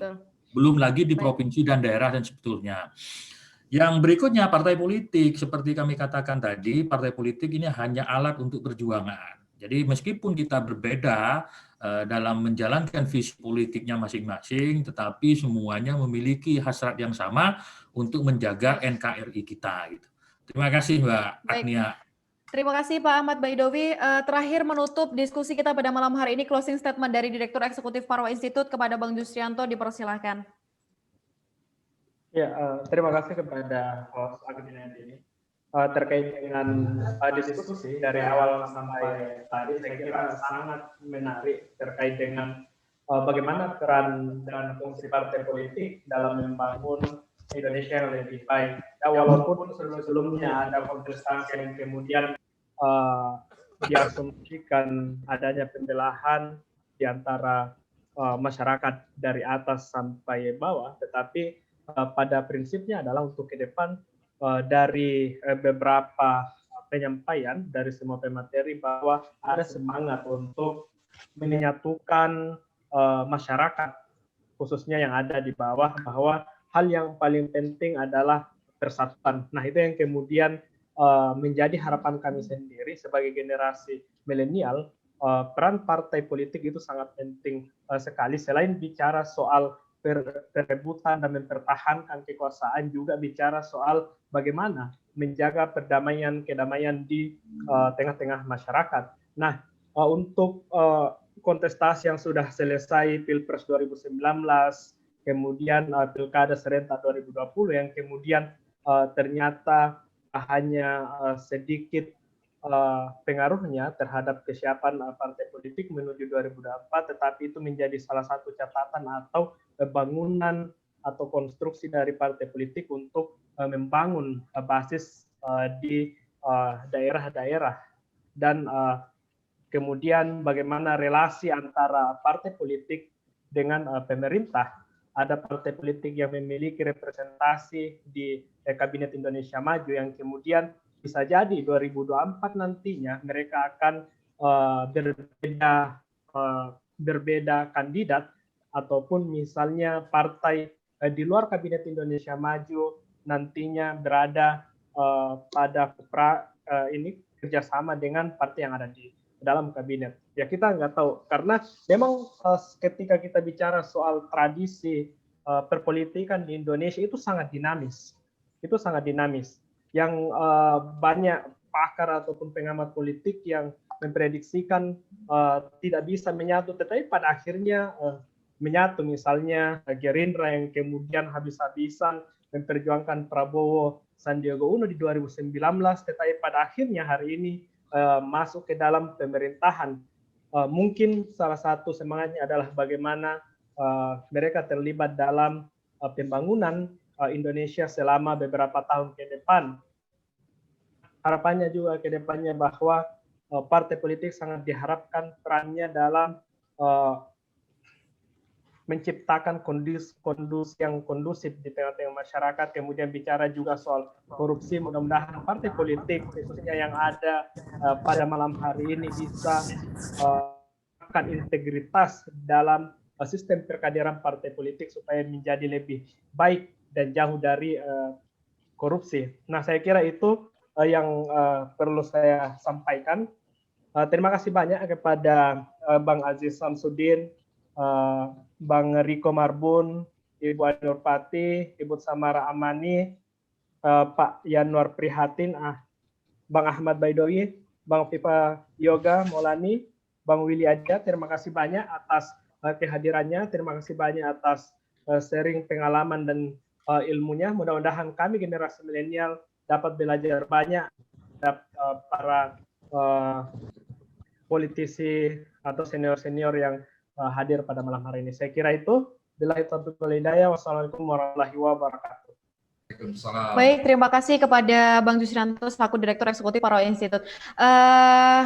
Demikianlah akhir dari diskusi yang diselenggarakan oleh Parwa Institute pada malam hari ini terkait dengan kesiapan partai politik menuju tahun 2024. Tentunya berbagai rancangan tadi yang sudah disampaikan oleh narasumber kita pada malam hari ini juga terkait dengan strategi-strategi partai politik dalam menuju tahun 2024. Harapannya tetap menjadi prioritas bagi rakyat Indonesia dalam menciptakan kondisi yang sejahtera bagi semuanya. Tentunya kita menunggu langkah nyata dari partai-partai politik yang hari ini baik yang berada dalam kabinet ataupun di luar kabinet dalam berkontestasi bagi perbaikan politik di Indonesia. Sekali lagi saya sampaikan terima kasih kepada narasumber yang pada malam hari ini sudah berkenan hadir dan berdiskusi bersama kita. Ada Pak Aziz Samsudin selaku Wakil Ketua Umum DPP Partai Golkar dan juga Sismara Amani selaku Ketua DPP dari PSI, ada Bang Riko Marbun, Ketua Bapilu Partai Gelora Indonesia, Ibu Andi Nurpati selaku Deputi Bapilu DPP Partai Demokrat, ada Pak Yanuar Prihatin selaku Ketua DPP Partai PKB,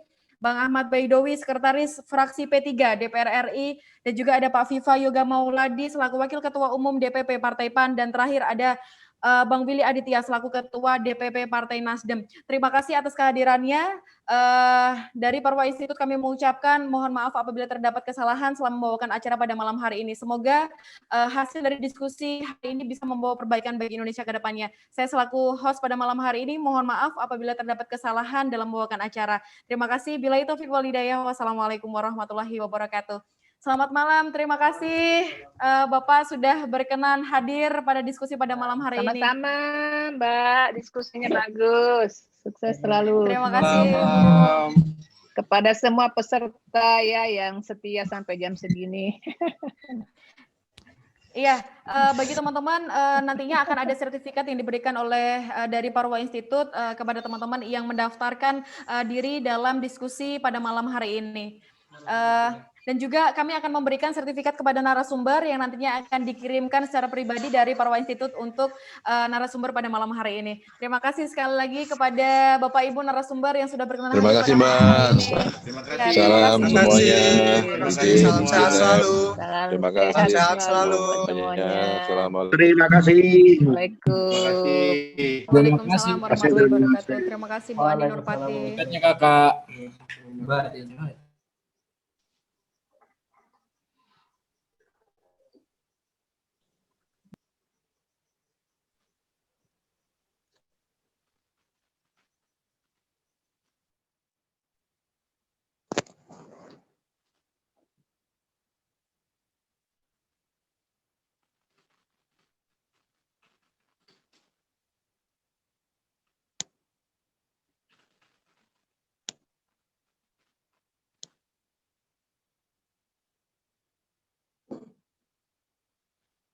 Nih, dapatkan gua. Kita pakai